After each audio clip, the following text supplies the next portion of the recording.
before you start anything. Whether you want to start a business, whether you want to become an accountant, whether you want to become a painter or artist, it starts with these two principles right here.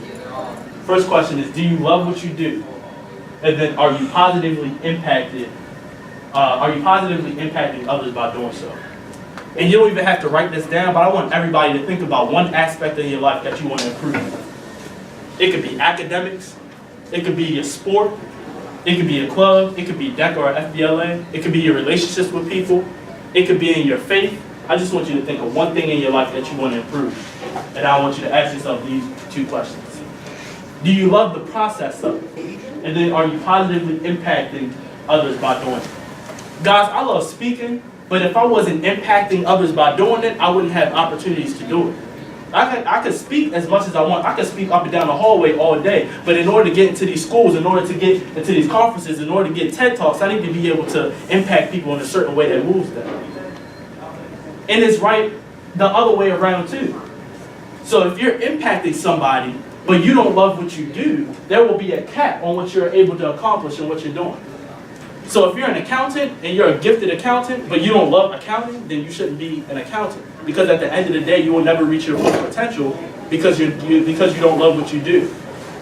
Right? And see, I had to start with my academics, and I hit on the second point because I realized it was bigger than me. Right? I was doing it for my mom and dad who had seen me get C's and D's. I was doing it for their teachers and those teachers who inspired me and who instilled something in me.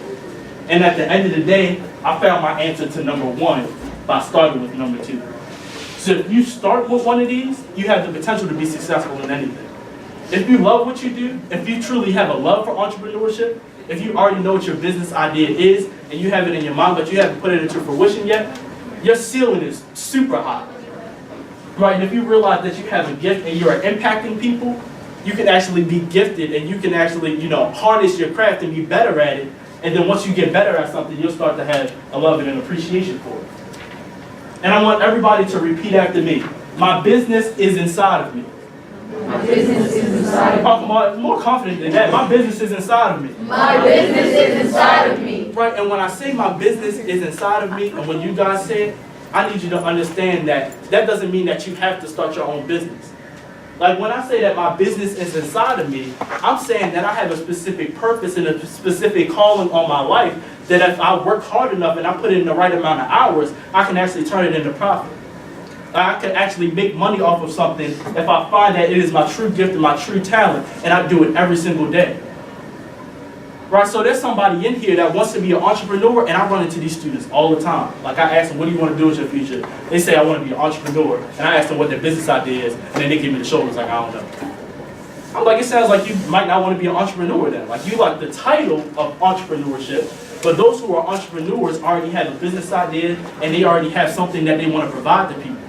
That's why they're pursuing it at that level, because they already have something. And I'm looking in each and every one of your eyes, and I know that you have something deep inside of you, and you're undecided. You don't know whether you want to go to college or not. And if you do know, what you want to major in, you might not know what job position you will hold. But as long as you know this, that your business is inside of you, and you commit yourself to achieving academic excellence, you will eventually find it. Right, so it starts with the action, and then following is the impact. Like the action is connected to you. Like I said, you have to love it. Like the actual doing of the thing that you're pursuing.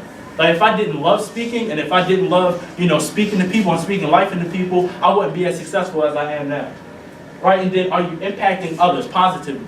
And even if you're not positively impacting others, that doesn't mean that you're negatively impacting them. It just might mean that you might not be able to add value to them right now. Right? So if you love what you do, and you might not find a way to inspire somebody, just keep going and keep practicing and keep harnessing your craft. And I guarantee you, you'll be able to knock both of these. And once you get both of these and you do it on a consistent basis, you'll be able to make tons of money, and you'll be successful in what you're doing.